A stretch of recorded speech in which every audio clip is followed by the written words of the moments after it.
Le titre du livre de Dominique Desjeux pourrait faire penser à une étude marketing à propos du marché du religieux.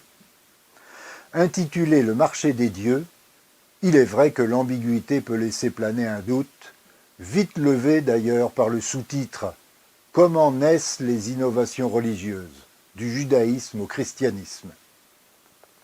L'ambiguïté est certes levée, mais le lecteur a encore plus envie d'ouvrir l'ouvrage.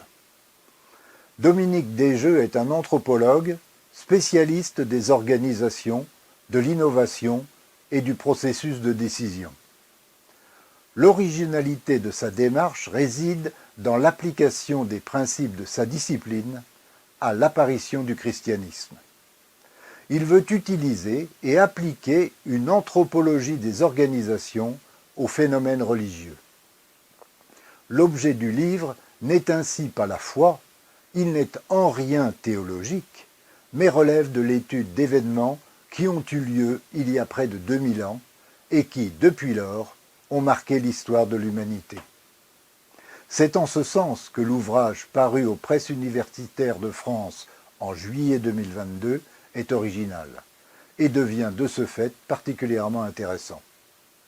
On pense souvent que le christianisme est né avec Jésus de Nazareth, fils de Joseph et Marie. Tout cela paraît si simple. La réalité est beaucoup plus complexe, et c'est au IVe siècle seulement que l'histoire s'est décantée.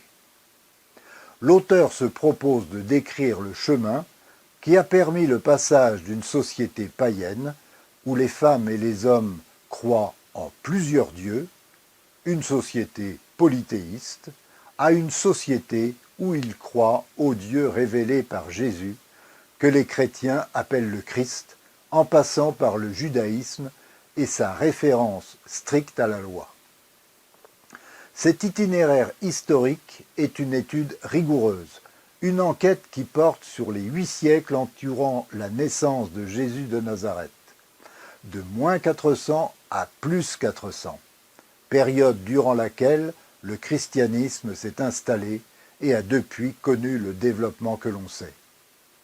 Il apparaît ainsi comme une nouveauté, une innovation qui a progressivement émergé dans la pensée de l'époque. Dominique Desjeux explique la démarche. Je le cite. « Pour se développer, le christianisme devra réinterpréter une partie des pratiques païennes en les réincorporant dans les rituels chrétiens.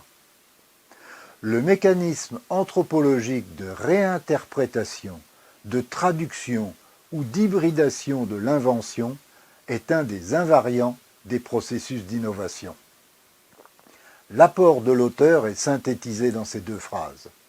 Il se situe bien dans le cadre des sciences sociales et n'aborde en rien la dimension théologique. Ce qui fait d'ailleurs tout l'intérêt du livre. Le christianisme a été bien aidé par le déclin de l'Empire romain. Les faiblesses, à tout point de vue de celui-ci, ont ouvert des failles dans lesquelles l'innovation chrétienne a pu s'engouffrer. Un livre vraiment utile pour comprendre le contexte de la naissance du christianisme. Il offre un regard original et instructif sur l'apparition de cette religion.